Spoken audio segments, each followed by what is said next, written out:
Pelo visto, a gente não só não vive numa ditadura comunista, como a esquerda acabou. Vamos continuar assistindo a entrevista do professor Vladimir Safatli na Inteligência Limitada. A primeira parte tá aqui. E agora o professor Vladimir vai começar a falar sobre o que significa aquela frase do Mano Brown, volta pra base. Vambora, meu nome é Carol Zócoli Brócoli, eu sou comediante, eu também sou formada em filosofia, então nesse canal aqui eu gosto de pensar um pouquinho e rir também, porque tá... Aproveita e dá um like, se inscreve, não te custa nada e é tão bom pra mim. Bom, como eu disse no vídeo anterior, o professor Vladimir Safatli foi meu professor na faculdade de filosofia, eu tive essa sorte de ter ele como professor. E uma curiosidade, gente, o professor... Que assim, todos os professores na faculdade de filosofia são meio estranhos, né? É uma galera... Os alunos também. É porque eu acho que a maioria de nós, os alunos de filosofia e os professores, a gente é tudo neurodivergente, entendeu?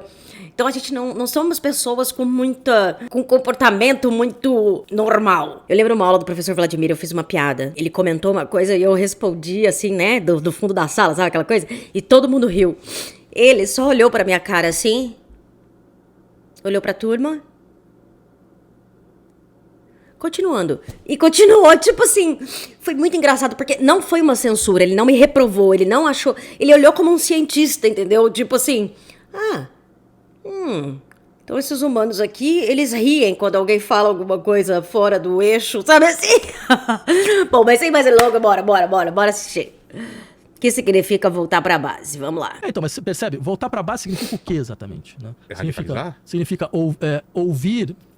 escutar certas coisas, ou significa quando você tem um governo, você faz coisas. Entendeu? Dizendo, veja o que é o caso da extrema-direita. Mesmo que ela não consiga realizar o que ela faz, assim que ela assume um governo, ela tenta. Ela dá indicativo. Sabe o Milei, na Argentina? Milei, quando entra, coloca 600 medidas econômicas do Congresso. Ele aprova 100 e poucas. Mas, para falar, deixou 500. Cara, o cara aprovou 100 medidas. É muita coisa. Então, eu queria isso. Tem um governo de esquerda, a gente apresenta 600 medidas. Não vai passar? Dane-se. Isso mostra para a sociedade que a gente sabe muito bem para onde a gente quer ir. E é isso que falta. Entendeu? O que acontece é outra coisa. Quando a gente ganha, a gente começa a fazer medidas que a gente tinha criticado.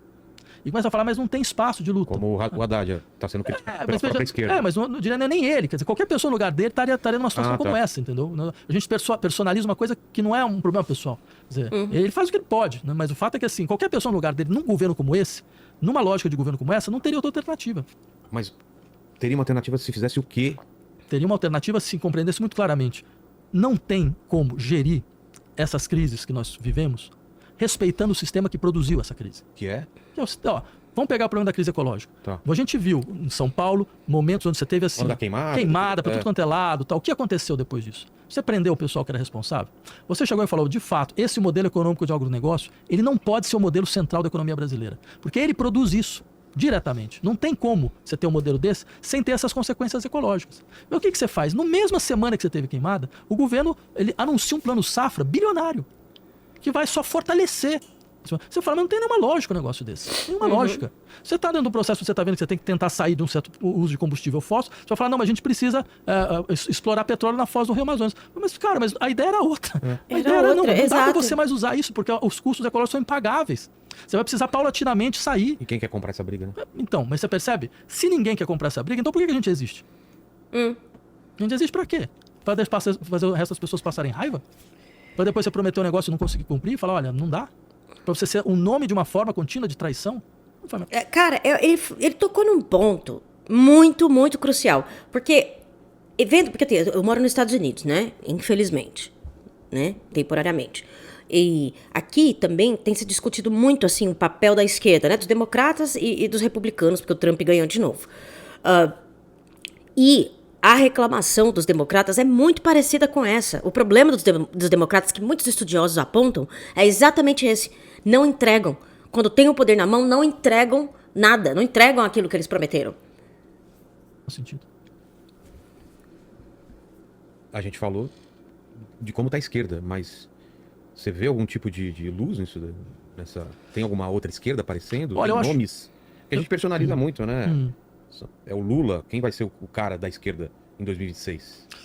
Olha, Vilela, eu acho que assim, toda luz é resultado da consciência do tamanho da escuridão. Né? Então, acho assim, a primeira coisa que você precisa ter é a consciência do tamanho do problema. E a gente tem um problema crônico com isso. De olhar assim e falar, não, o problema é esse, é desse tamanho. Né? Então, enquanto você não consegue realmente se confrontar, aceitar uma colisão desse nível, você não consegue sequer imaginar uma solução. Exatamente. E agora, com o Zuckerberg liberando o Meta e o Facebook, ele tirou moderação, né? Vai liberar pra fake news pra todo mundo. A gente tem que ser brutal. A galera que é do campo progressista é brutal. A gente não tem mais como ser, vamos conversar o caralho. É o que é. A gente tem que chegar assim, ó, é o que é. Não dá mais pra ficar jogando um jogo enquanto os outros estão jogando outro. Entende? Os progressistas estão jogando um jogo e os reacionários estão jogando outro. E se os progressistas não começarem a jogar o mesmo jogo, amigo, vocês nunca vão ganhar. A gente nunca vai ganhar, no caso. Então acho que esse é um pouco o problema. Nossa imaginação está melancolicamente embotada. Primeiro é isso. E depois E depois confia nas pessoas. É. Confia nas pessoas porque assim, também tem você não mostra a extensão do problema para as pessoas. Você não mostra a gravidade da situação. Você não trabalha isso com elas. E depois você quer que ela tenha a ação correta. Não faz o menor sentido. Exato. Sim, é importante a gente ter esse trabalho. Mas hoje em dia, com essa pulverização de informações vindo de tudo quanto é lado, como você consegue fazer isso competindo com fake news, com links e com grupo de WhatsApp? Sim, não, essa questão é muito boa. Acho que tem um desafio aí a ser pensado mesmo. O cara não vai acreditar no governo, vai acreditar nos amigos dele que estão mandando aquilo lá pra ele, né? Sim, mas ele também tem umas experiências concretas muito claras. Ele sabe o que é pobreza, ele sabe o que é miséria, certo? Ele sabe o que é precariedade. Ele sabe, por exemplo, veja esse caso muito interessante que aconteceu aqui do problema da redução da jornada de trabalho. Né? Da jornada da 6x1. Você viu como explodiu de apoio? E as pessoas sabem muito claramente que não tem dessa de eu ficar trabalhando 6 dias na semana, isso não vai me ajudar em nada. Mas isso vai... É, a mesma coisa da morte do assassinato do CEO aqui do plano de saúde. Que também, quando a realidade bate na bunda, é isso que ele tá falando, a realidade bate na bunda, todo mundo sabe aonde que o sapato aperta, entendeu? Colocar a economia em xeque. Todo mundo sabe que não vai colocar a economia em xeque coisa nenhuma, certo? A França trabalha 35 horas por semana, desculpa. Pouco. Esse lapso foi triste. Tá. Né? Mas os caras trabalham 35 horas por semana e a economia parou? Não parou. Não né? para Dizer, porra você nenhuma. tem vários lugares que estão discutindo escala 4x3. A economia vai parar? Não vai parar, não é isso que para a economia. Essa data. Exato. Mas assim, se você não tiver limite, ela vai super explorar o trabalho, você pode ter certeza. Eles Com vão falar pra você certeza. trabalhar 7x0. Se você não impor limite, foi assim que a coisa sempre funcionou. Eu postei um vídeo anteontem sobre a reforma que o Milei tá querendo colocar, a reforma trabalhista que o Milei tá querendo fazer na Argentina. Simplesmente, o cara quer uma jornada de trabalho de 12 horas sem direito à remuneração extra e parte do pagamento sem cupom. Então, ou seja, as pessoas sabem, é muito interessante isso. Elas têm uma experiência que ela não está se transformando em um horizonte de ação política concreto. Talvez porque a mediação, quem devia estar fazendo essa mediação, não está. Não está. Estruturas de partido, estruturas políticas, movimentos sociais não estão fazendo esse trabalho. Classe intelectual, a gente não está fazendo esse trabalho. Essa talvez seja uma questão importante. Entre tantas outras. Mas tem muita fake news. Claro que tem muita fake news, mas sempre teve muita fake news. Pra quem não viu a primeira parte desse vídeo, na primeira parte ele fala muito sobre essa sensação de paralisação. Da gente se sentir meio sem poder, paralisado mesmo. Lembra quando tinha a União Soviética? Você não conseguia ver um filme na TV, você não conseguia ver um seriado maldito na TV que não tivesse uma propaganda. Exatamente. Exato. Então, ou seja, que era contínuo, era um trabalho contínuo. Era uma fake news contínua, só que você tinha uma fake news que era produzida por alguns órgãos. Hoje você tem uma democratização da produção de notícias. É outra coisa. Mas eu acho que essa não é a questão que nos atrapalha. Qual é? A questão que nos atrapalha somos nós mesmos. Nós quem? Nós, a esquerda. Eu insistiria muito nisso. Acho que, na verdade, o maior problema hoje é a Mas própria a esquerda. liderança ou todo mundo? Veja, o que nós colocamos como tarefa para nós mesmos. Né? O que nós entendemos como nossa tarefa. Quais são as tarefas? Claro, sim. Isso significa... claro que você pode ter grupos específicos que vão pensando nessas questões, mas essa tarefa de... O que significa efetivamente você lutar por uma sociedade alternativa, uma alternativa de sociedade? O que é uma sociedade que ela efetivamente coloca como seu valor central a igualdade e a soberania popular? Onde que está essa... Como é que se realiza essa igualdade? Em que níveis? Como é que se realiza no nível do trabalho, no nível do desejo, no nível da linguagem? Certo? Essas questões, elas não são um horizonte de ação, em larga medida, para nós hoje em dia. Porque quando a gente chega ao governo, você não vê resultados concretos nesse sentido. Mas você teve a redução, você teve a taxa de desemprego de 6,5%, uma das menores taxas nos últimos anos. Mas o que é o emprego hoje? O sujeito sabe que o teu emprego hoje não vai adiantar quase nada. Ele vai precisar de 2, 3 empregos. Né? Ou seja, você degradou a qualidade do emprego. Então não adianta você ficar delirando em cima de números. Né? Imaginando por que a população não está entendendo. Certo? Que a gente está entregando números tão bons e a gente está com a popularidade tão baixa. Foi a mesma coisa que aconteceu nos Estados Unidos. Mas a economia melhorou, quais números você tem para entender melhor da economia? Certo? Efetivamente você está conseguindo entender o empobrecimento da sociedade, o empobrecimento da população, você está tendo resposta. Aumentei a quantidade de emprego. Mas olha só, porque não adianta os números, é a sensação das pessoas, né? Que eu diria que essa sensação ela tem base no real, ela é real. Eles não estão delirando, eles estão vendo que efetivamente eles não estão conseguindo. O poder de compra está baixo, garantia de. Do que ele está falando aqui, eu estou entendendo uma coisa, que ele está propondo enquanto que a extrema-direita fica nessa coisa do fake news, fica nessa criação de uma realidade paralela, ele está sugerindo que a gente volte para a realidade. E ele está dizendo que o voltar para a base do Mano Brown significa voltar para o que está acontecendo agora, a ação presente. De que você consegue fornecer uma vida melhor para os seus filhos, não tá posta na mesa. Pois é. Fala, Tuti, manda uma pergunta aí pra gente. Vamos lá. O Júlio César mandou aqui. A esquerda atual perdeu o foco em pautas trabalhistas tradicionais para priorizar questões identitárias? Essa é sempre uma questão. É uma questão clássica. Eu tenderia a dizer o seguinte, eu não vejo as coisas dessa maneira, não. Eu não vejo as coisas dessa forma dicotômica. Né? Até porque eu acho que, na verdade, essas questões ditas identitárias, elas são questões fundamentais, porque elas falam mais ou menos o seguinte, não existe universalidade ainda hoje. Você tem marcadores de violência que circulam entre gêneros, entre raças. Enquanto isso não parar, certo? Você não vai conseguir criar uma sociedade realmente igualitária. Né? Esse é um ponto. Agora, o outro ponto, a primeira parte da pergunta, que a esquerda abandonou o trabalho como elemento central, isso é claro, isso é muito claro. Né? Eu diria, tanto é assim que quando vem, a gente viu agora, quando a gente estava discutindo essa questão, vem 2 anos depois apareceu alguma coisa. E mesmo assim apareceu de um jeito, assim, qual foi o engajamento do governo nessa pauta?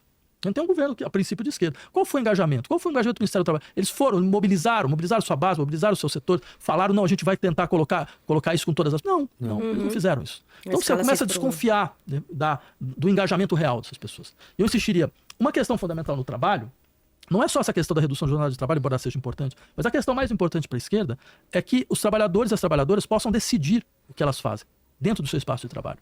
É que não tem uma divisão entre aquele que faz e aquele que decide. Então é uma ideia que a gente normalmente chama de autogestão. Esse é um elemento central. Né? E esse elemento está completamente fora da nossa ação, completamente fora da nossa atuação.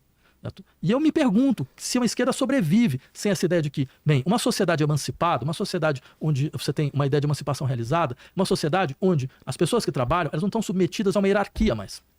Não existe mais hierarquia. Isso, tem um professor de economia aqui dos Estados Unidos, o nome dele é Richard Wolff, e ele diz que essa estrutura onde numa empresa o gerente, né, o manager é que tem a voz e os funcionários só apenas executam, ele diz que isso não é uma experiência de democracia, que as pessoas nos Estados Unidos elas não têm, porque elas têm que fazer o que ela é mandada ela fazer. E ele acha que essa estrutura de trabalho cria cidadãos assim, né, também que esperam mandar fazer, entendeu? Que é no mundo do trabalho. Né? Então, ou seja, a inteligência prática das pessoas decide. E normalmente elas decidem muito melhor do que qualquer CEO que você possa imaginar. Tanto que as experiências de cooperativa tem algumas histórias, né? Teve uma fábrica aqui nos Estados Unidos que a fábrica ia fechar e aí os funcionários decidiram continuar com a fábrica e numa cooperativa. E a fábrica tá indo, de vento em popa muito melhor do que como era antes. Fala, Tuti. O Vitor Andrade. A direita conservadora ainda consegue dialogar com valores progressistas ou está presa ao passado? Depende do que o colega entende por valores progressistas. O que eu diria assim, o que a direita faz é mais ou menos o seguinte, ela ouve que a gente vive atualmente numa espécie de grande crise psíquica do sujeito. Né? Eu queria insistir muito nesse ponto. Isso é uma das consequências do fato de que você não tem mais relações de solidariedade fortes na sociedade. O discurso do empreendedorismo traz isso. Se você é empreendedor, não existe solidariedade, porque o outro é um concorrente. Porque o outro está em competição com você. Como é que você pode ser solidário de quem é o seu concorrente? Você pode até tecer algum tipo de apoio, mas é um apoio tácito, é um apoio instrumental, um apoio interessado, nada mais do que isso. Né? Então, ou seja, numa sociedade como essa, você sabe que toda a sua responsabilidade volta para você mesmo. Né? Então você sente o peso de tudo isso. E esse peso faz com que você comece a reagir. Isso produz um sofrimento psíquico brutal. O fato de você saber completamente atomizado, o fato de você saber que não tem nenhum tipo de amparo possível, certo? O fato de você saber que, afinal de contas, se você não consegue realizar alguma coisa, foi por falha sua. Então a gente entra numa sociedade como a brasileira, onde 13,5% da população tem problemas de transtornos depressivos. 13,5% da nossa população, em geral. 9,7% tem transtornos de ansiedade, em geral. Isso, gente que recebeu um diagnóstico. Então, ou seja, o que acontece? Essas pessoas, elas sentem... Isso que recebeu o diagnóstico, imagina que não recebeu. O Brasil, ele se não me engano, ele é número 1, ou se não é o top 3, país mais ansioso do mundo, que as pessoas têm mais ansiedade. Profundamente fragilizadas. Em tudo. Inclusive na sua imagem de si. inclusive na imagem do que elas se tornaram, do que elas deveriam se tornar, na imagem da sua própria sexualidade. Elas se sentem frágeis. O que faz a extrema-direita? Ela fortalece narcisicamente essas pessoas. Né? Elas falam, não, mas veja, você como você se tornou, isso não é um problema. Né? Não, ao contrário. Tanto que eu coloco no poder alguém que é igual a você. Tem a sua cara. Tem as mesmas falhas, tem os mesmos defeitos. Então, assim, você tem um fortalecimento narcísico muito forte. Então, isso... É narcísico mesmo. Aquilo que eu tava falando, em algum vídeo aqui eu tava falando que eu acho que a estrutura do capitalismo, né, do patriarcado, o sistema que a gente vive hoje, ele é um sistema narcísico. Mas eu vou falar um pouquinho mais sobre isso, talvez em outro vídeo. Mas isso que ele tá falando os bolsonaristas é um prazer narcísico. Porque o que é o narcisismo, né? Basicamente você se achar foda, você tá certo em sempre, e pra você tá certo sempre, você tem que colocar a culpa em outro. Então, o narcisista, ele sempre tem um bode expiatório. E é um bode expiatório que, se aquele bode expiatório é onde eu jogo toda a minha culpa, onde ele é o escroto e eu sou foda. Entende? Existe esse mecanismo. Então, o que ele tá falando é uma satisfação narcísica que o bolsonarista tem. Que o trumpista teve agora, quando ganhou as eleições, tipo, se sentiram foda tal, e agora, com as coisas que o Trump tá falando que vai fazer, eles estão desesperados. Mas enfim. Faz com que a extrema-direita ela saia na frente desse processo, de uma certa forma. Entendi. Ó, a Júlia Amaral pergunta o que significa ser de esquerda ou de direita no Brasil hoje. Ser de esquerda é fácil, você defender a igualdade e soberania popular, como elementos centrais de toda e qualquer ação política. E ser de direita é você... achar que efetivamente a sociedade tal como ela foi até agora deve continuar tal qual. Então, o centro de direita é aquele cara que vai falar para você, não, mas não tem nenhuma razão em você estabelecer processos de distribuição de renda muito brutais, porque se deixar o processo funcionar normalmente, ele vai conseguir produzir a riqueza necessária. O mercado se bem. O adapta. mercado se adapta. Tal. Vai sim. E o centro de direita de esquerda vai lembrar para você, mas o mercado não existe. Essa ideia mercado, isso é uma ficção brutal. O que existe são interesses muito claros de famílias que têm núcleos feudais de preservação. Por exemplo, eu gosto de lembrar uma coisa para meus alunos, que é assim, fizeram uma pesquisa de pagamento de imposto em Florença, na Itália, 1490 a 2010. Né? Mais de 500 anos. O que se descobriu? São as mesmas famílias que continuam ricas. As mesmas. Que meritocracia é essa? Mérito do quê? De ter nascido no lugar certo? Ó, a Mariana Marques. Existe espaço para um centro político que dialogue com os extremos? Não. A Mariana, muito claramente. Mariana, com certeza não e nunca mais, eu diria. Quer dizer, essa ideia de que a política é uma conquista do centro, ela saiu completamente do horizonte. Funcionou em algum lugar? Não? Ela funcionou durante um tempo, quando você tinha a exigência de criar um certo consenso, por exemplo, né, na época dos anos 50 e 60, logo depois da Segunda Guerra Mundial, quando você tinha lutas operárias muito fortes. Então a classe empresarial ela tinha que ceder em vários pontos. Né? Então o que acontece? Então isso vai criando um centro, você percebe? O centro é o cara que vai tentar gerenciar essa dinâmica. Mas quando essa dinâmica ela se quebra, quando você já não tem mais essa força das lutas operárias e você tem então uma nova configuração de poder, então o centro desaparece. Hoje não existe mais centro. Quem é centro?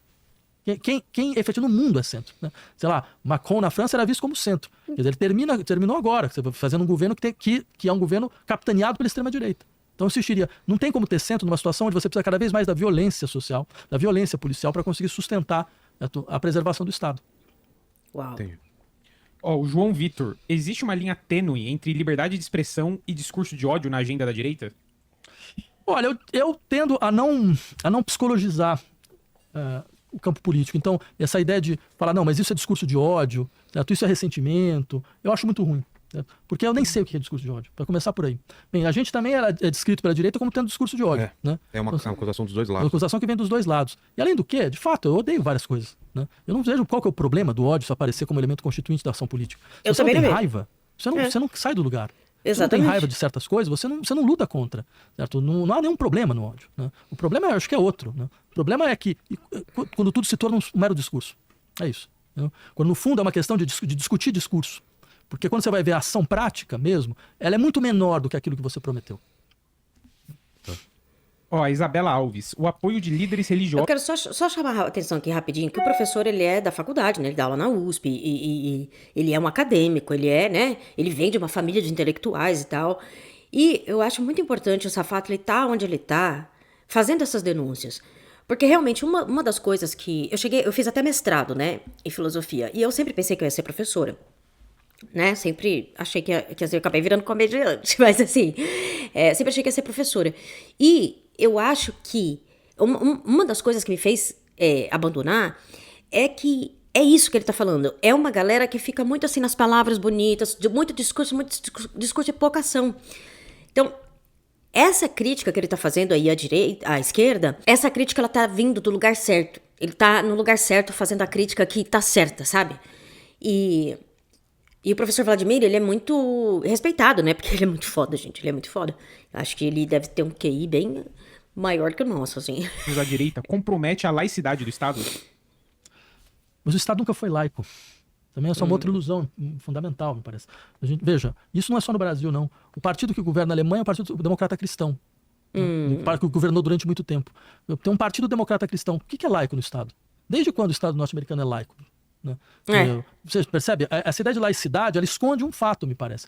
Ela esconde o fato de que uma sociedade laica é uma sociedade que ela abandona, de uma maneira muito clara, a força do poder religioso, porque o poder político ele é capaz de fazer aquilo que a religião promete.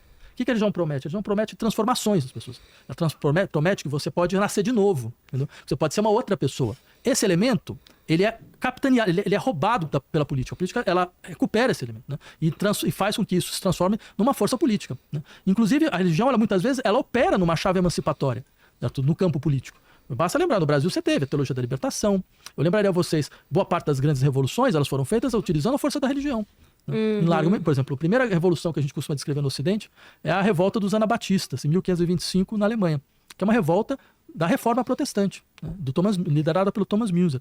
E é uma revolta na qual, quer dizer, a ideia do Müntzer era, olha, o reino do céu é aqui agora. E se o reino do céu é aqui agora, não tem nenhuma razão de você submeter outras pessoas. É um reino de igualdade, é um reino de partilha, é um reino do bem comum e todo esse tipo de coisa. Então a gente pode realizar isso agora. Então você percebe? Cara, isso é perfeito. Se as religiões fizessem isso daí, estariam... o reino dos céus é agora. Não vou te prometer o reino dos céus depois que você morrer e pra isso você me dá 10% do seu salário, entendeu? É isso. Tem aquele cientista, que eu nem gosto muito dele, mas aquele Yuval Harari, esqueci o nome, não sei como falar o nome dele. Que ele tem, eu vi uma entrevista dele que ele teve uma frase que eu achei genial, que ele fala que a diferença entre o homem e o macaco é que um macaco nunca vai convencer outro macaco a dar a sua banana pra ele, porque ele prometeu um céu. Entendeu? Pro macaco. Ela tem também teve essa função. Então eu diria, tudo isso mostra, primeiro, a complexidade dessa relação. Ela não é uma relação necessariamente negativa, né? E segundo, também o fato de que, aquilo que a gente chama de estados laicos são estados que naturalizaram os princípios cristãos como os princípios elementares. Tanto que quando você tem outras religiões, eles começam a entrar em colapso. O Marcos Godoy. O discurso anticapitalista da esquerda se adapta à realidade econômica global ou é utópico? Tá. Essa é uma boa pergunta. Eu diria assim, utópico, nesse sentido, é imaginar que esse modelo capitalista consegue se sustentar por mais tempo. Eu diria assim, pode parecer irreal fazer esse tipo de crítica, porque parece que o sistema capitalista veio para ficar. Mas eu diria que irreal é imaginar que a realidade na qual a gente se encontra ela pode ser sustentada. Porque eu acho que nunca ficou muito claro como a gente vive em um momento onde você luta para conseguir preservar a possibilidade de vida na sociedade, em todos os aspectos, né? Não só no ponto de vista, digamos, material, físico, mas também do ponto de vista psíquico. Mas também do ponto de vista social, você começa a ver sociedades que vão caminhando cada vez mais para fraturas sociais muito brutais, para desigualdades sociais profundas. Você percebe a diferença que você fala, não é possível que você tenha uma diferença nesse nível. Quer dizer, você tem fortunas que hoje são basicamente maiores do que PIBs de vários países. Fortunas individuais são PIBs de vários... É irreal, tópico, é imaginar que isso pode ser suportável. Sim. Isso que eu acho que tem um elemento que seria importante a gente pensar. A gente pensa meio de ponta cabeça. Você fala, não, mas não tem... Esse processo parece tão forte que tentar sair disso de qualquer maneira parece uma mera utopia. Eu falei, não, mas esse processo, ele é insuportavelmente violento contra os sujeitos. Veja, hoje, se eu virar para você e falar, daqui a 10 anos vai ter migração climática no Brasil, né? No interior de São Paulo, sei lá, a pessoa que mora em São José do Rio Preto vai precisar sair de lá porque não vai aguentar mais viver, você vai olhar para mim e falar, puta, pode ser verdade mesmo. Não é mais um cenário distópico de filme Mad Max, entendeu? É uma coisa que efetivamente pode acontecer. Você está vendo, hoje a gente está vendo, quem tem atividades clínicas, a quantidade cada vez mais brutal de pessoas que estão procurando, sabe, apoio clínico, porque o sofrimento psíquico é cada vez mais insuportável. Isso não tem nada a ver com o fato dela pessoalmente não saber amar, dela ter algum tipo de problema individual, de incapacidade, de saber lidar com responsabilidade da vida ou qualquer coisa parecida. Não, é porque essas pessoas estão submetidas a uma estrutura social que as destrói, que literalmente as destrói. E que joga nas costas delas a conta exatamente dessa destruição. Então, ou seja, imaginar que a gente tem como preservar essa situação me parece uma coisa completamente ilusória. Eu diria o seguinte, quando tua casa pega fogo, você não precisa ter uma outra casa para saber que você tem que sair da casa. Primeiro você sai da casa, depois você constrói uma outra casa. Então eu diria, a gente está mais ou menos nessa situação. Se a tua casa está pegando fogo, ninguém tá precisa... esperando, Exatamente, precisa esperar uma outra casa. A questão é outra. A questão é que muitas vezes a gente age como quem diz, mas meu Deus, mas não quero sair dessa casa mesmo porque se ela esteja pegando fogo, porque eu tenho medo de sair para fora. E o que eu vou encontrar fora? Pelo menos aqui eu sei que a casa está aqui mesmo que ela esteja pegando fogo. Entendeu? Eu acho que essa é um pouco a nossa situação hoje. A gente está submetido a um tipo de melancolia tal que a gente está preferindo ficar numa casa pegando fogo a sair para fora. Vamos lá. Se o Gabriel Abreu mandou, se todos os extremos são ruins, existe um modelo de equilíbrio político ideal? Eu não acho que todos os extremos são ruins. Eu começaria um pouco por aí. Né? Não é a minha leitura. Né? Não é perigoso ser um extremista? Não, eu acho que às vezes é a única coisa real que te resta. É? Exatamente. Mas aí você não vai passar por cima de algumas conquistas que são muito importantes? Como, por exemplo? Democracia, como... A democracia é uma aposta extrema. É? Eu diria que a democracia é uma aposta extremista. Como assim? Porque a democracia aposta de que, efetivamente, todas as decisões fundamentais, elas são objetos de soberania popular. E a soberania popular é completamente constituinte, e ela é completamente... a soberania popular é soberana. Então, ela pode aparecer em qualquer momento. A democracia não exige instituições fortes. Ela exige uma soberania popular presente. Ela exige a capacidade que as pessoas, que o sistema político tem de ouvir as pessoas. Né? E de mobilização. E de mobilização, exatamente. Eu diria, E nisso, eu quero só chamar a atenção nisso, aquela história que ele estava falando das pessoas nas empresas que trabalham, que elas sempre obedecem ordens e elas não fazem aquilo que elas mesmas decidem da melhor maneira que elas acham ali o trabalho delas. Então, esse esquema de trabalho também ele é uma parte da destruição da democracia, porque ele tira da pessoa essa ideia da soberania popular. Ou seja, por exemplo, quando deu a guerra lá do Twitter com o Xandão, o Xandão e o STF, ele representa a soberania popular, ou seja, o Brasil, a população do Brasil. O Twitter não vai ser maior do que a vontade da população do Brasil, entende?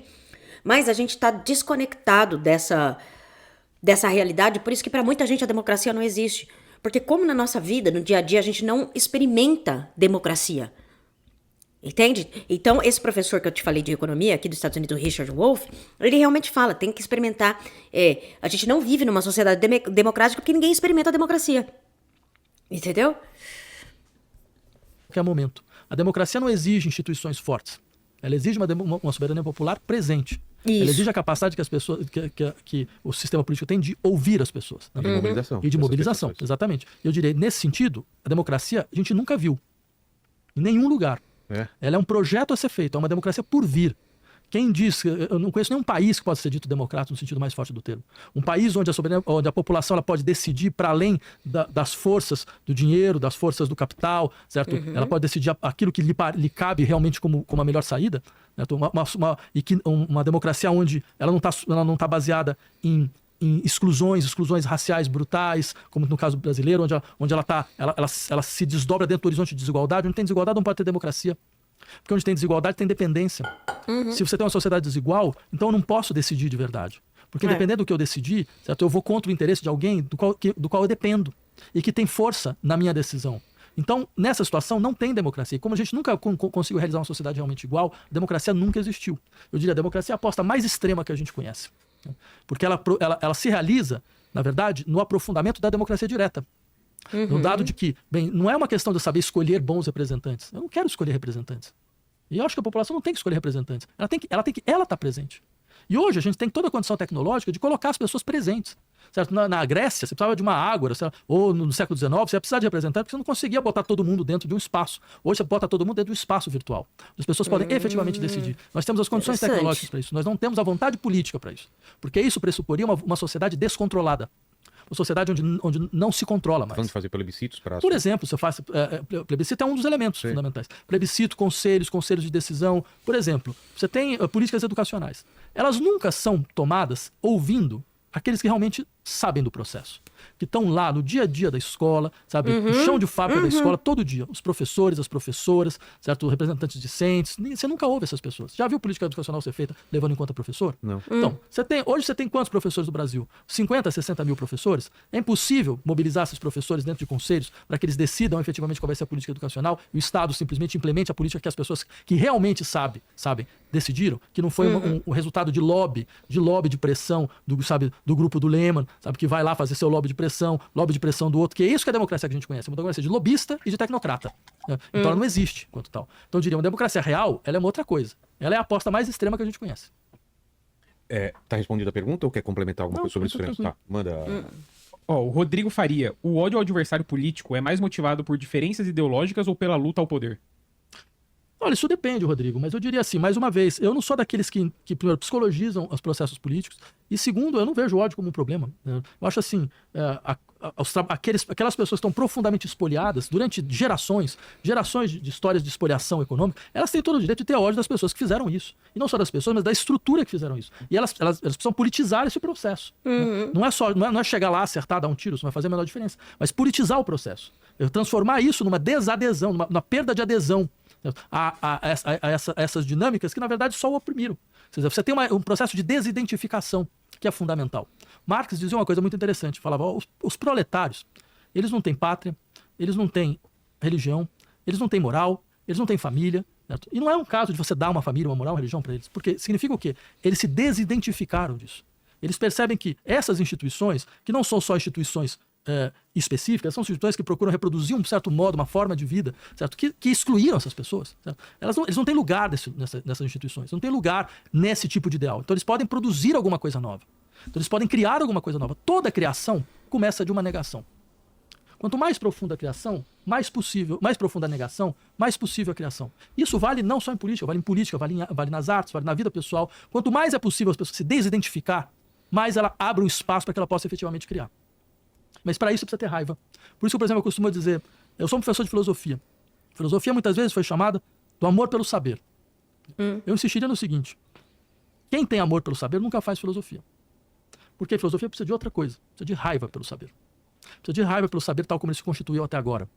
Raiva pela linguagem tal como ela se organizou até agora. Porque alguma coisa foi deixada para trás, alguma coisa foi impedida, uma potencialidade não foi realizada. Né? Sim. Então, ou seja, essa raiva ela se volta contra a linguagem. Por isso que, por exemplo, boa parte dos filósofos escrevem de um jeito que as pessoas olham e falam, mas que coisa estranha, eu não consigo nem entender. Não é não entender porque é até difícil, não entender porque é como se o senso comum trouxesse a sua própria metafísica. O senso comum naturaliza uma série de coisas. Ele organiza o campo da nossa experiência. Então a filosofia ela luta contra o senso comum. Ela tem raiva do senso comum. Ou seja, ela fala, não, mas o senso comum não consegue pensar direito.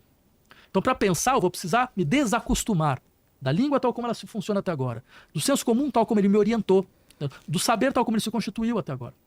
Então, você percebe, a história do saber não é uma história de uma progressão contínua. A história do saber é uma história de cortes, história de rupturas. Né? Quando chega o Galileu, é como se ele falasse, não, mas o que o Aristóteles falou sobre física até agora estava completamente equivocado. Então, eu recuso. Quando Einstein aparece, ele fala, não, mas a física galilaica, a física newtoniana, ela não dá conta da extensão da experiência possível. Né? Ela dá conta de um espaço muito limitado. Então, ou seja, essas rupturas, elas pressupõem um certo tipo, digamos, de desengajamento que é muito mais próximo, eu diria, da raiva do que qualquer outra coisa. Aqui foi. A gente falou sobre o caos climático que a gente está vivendo. Você faz parte de um coletivo, né? Queria que falasse mais sobre isso. Sim. É um coletivo, chama Manifesto Coletivo, que ele é um coletivo de ativistas, de várias procedências, de vários estados do país, que se unem a partir de um tema central. A gente se uniu, por exemplo, há anos atrás, a partir do tema Anistia Nunca Mais. A gente fez todo um trabalho para insistir. Um país como o Brasil, que passou pelo que passou, não pode mais anistiar aqueles que ocuparam cargos públicos e cometeram crimes. A gente está vendo agora. Você teve pessoas que ocuparam cargos públicos e atentaram contra a normalidade democrática, da maneira mais explícita possível, organizando tentativa de golpe de Estado. E só não se realizaram, e o sujeito chega aí na frente do Supremo Tribunal Federal, esperar um juiz do Supremo Tribunal Federal sair. Certo? Alguém que é pago pelo meu dinheiro, é pago pelo seu dinheiro. Certo? Alguém que tem um salário, que é o salário que é pago pelo povo brasileiro. Está fazendo o quê lá? Está fazendo o quê? Sabe? Usando o tempo que ele devia estar trabalhando para alguma coisa de verdade para tentar fazer um golpe de Estado. Você percebe o que é isso? Isso é um pior crime que se pode acontecer numa sociedade. Você tem funcionários públicos que colocam em risco o bem público, o bem comum. Né? Então, ou seja, a nossa ideia era não é possível anistiar esses crimes nunca mais. Né? Só que agora a gente está mobilizado a partir de um outro tópico, que é o tópico da decretação do estado de emergência ambiental. A ideia de que as crises climáticas que o Brasil vê, porque o Brasil é a maior fronteira de devastação ecológica do mundo hoje. Só em 2022, 18 árvores por segundo foram queimadas no Brasil. 18 por segundo. Não tem nenhum número parecido no resto do mundo. Então esse país é um país que começa a se acordar todo dia com catástrofes, como enchentes, como queimadas, sabe, como rupturas de barragem, como praias que estão todas cheias de óleo, certo? E isso vai num contínuo, a gente sabe que é num crescendo. Então você precisa que o Estado ele possa decretar um estado de emergência. Um estado de emergência no qual ele pode alocar boa parte dos recursos exatamente para a criação de políticas de combate a prevenção a essas catástrofes, certo? Para abrir um espaço para uma mudança da base econômica brasileira, para sair de uma base que é completamente destrutora do meio ambiente, que é a base do agronegócio, para um outro tipo de ocupação de solo, para outro tipo de relação ao meio ambiente, para impedir que o Congresso legisle sobre, leis que podem ir contra os interesses da natureza, impor os interesses da natureza como um elemento fundamental de orientação do Estado. Então, essa é um pouco a nossa ideia. Né? E com isso a gente pede, inclusive, o apoio de todos. A gente está tentando a gente criou um manifesto nesse sentido. Você pode basta ir no Instagram, Manifesto Coletivo, o manifesto está lá. Manifesto Coletivo? Manifesto Coletivo, isso aí.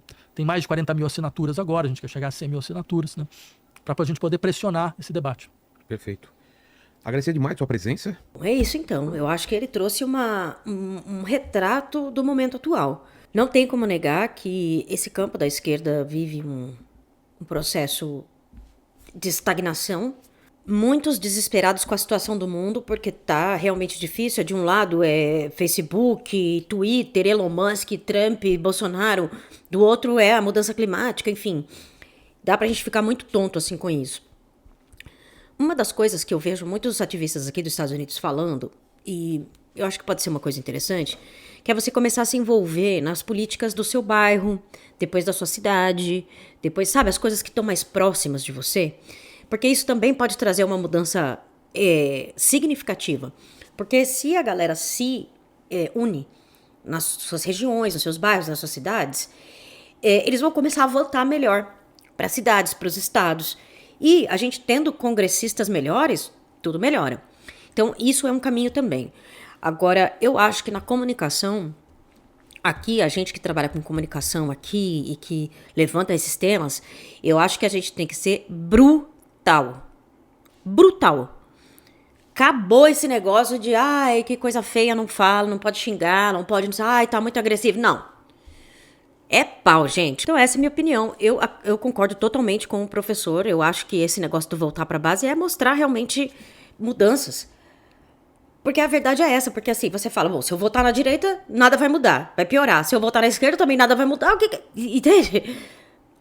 Então eu acho que ele foi no ponto. É isso, eu quero saber o que você achou. Vou ficar por aqui. Meu nome é Carol Zalcali Brócoli. Se você quiser aprender a fazer stand-up, eu tenho um curso online na Hotmart. O link tá aqui na descrição.